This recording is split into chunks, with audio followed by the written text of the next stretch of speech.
क्या मुख्तार अंसारी का करीबी लड़ रहा वाराणसी से लोकसभा चुनाव? क्या मुख्तार अंसारी का खास आदमी ठोक रहा प्रधानमंत्री मोदी के खिलाफ वाराणसी से ताल?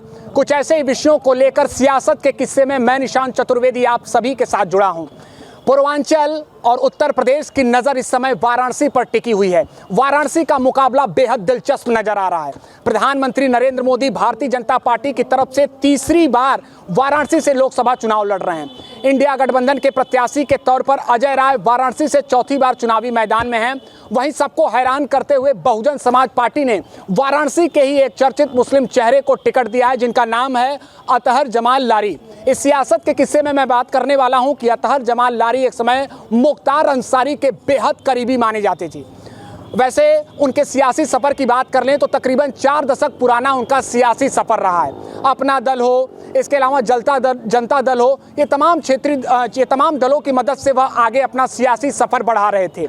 लेकिन मुख्तार अंसारी की पार्टी कौमी एकता दल से उन्होंने 2012 यूपी विधानसभा चुनाव में दक्षिणी से चुनाव लड़ा था। हालांकि इस चुनाव में उनकी हार हुई थी, लेकिन मुख्तार अंसारी ने 2013 में उन्हें कौमी एकता दल के राष्ट्रीय उपाध्यक्ष पद पर नवाजा था।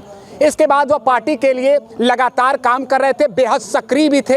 वैसे 2022 यूपी विधानसभा चुनाव में समाजवादी पार्टी का उन्होंने दामन थाम लिया था, लेकिन मुख्तार अंसारी का उन्होंने विरोध नहीं किया था। 2024 लोकसभा चुनाव में ठीक कुछ ही दिन पहले ही उन्होंने बहुजन समाज पार्टी का दामन थाम लिया और बहुजन समाज पार्टी ने उन्हें वाराणसी से टिकट दे दिया है।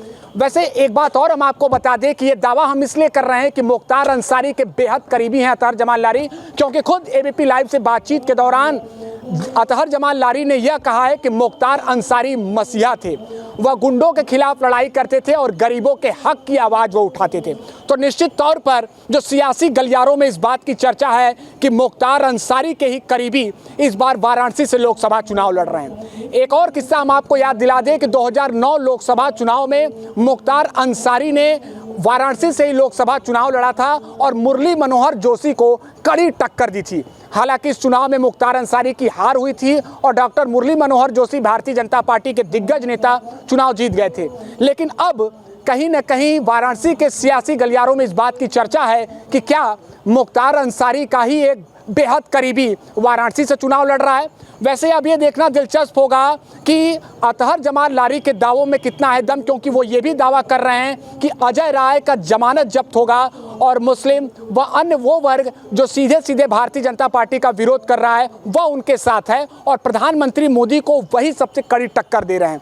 तो इन दावों में कितना है दम ये तो वक्त बताएगा, लेकिन बनारस का सियासी पारा इस समय बढ़ चुका है।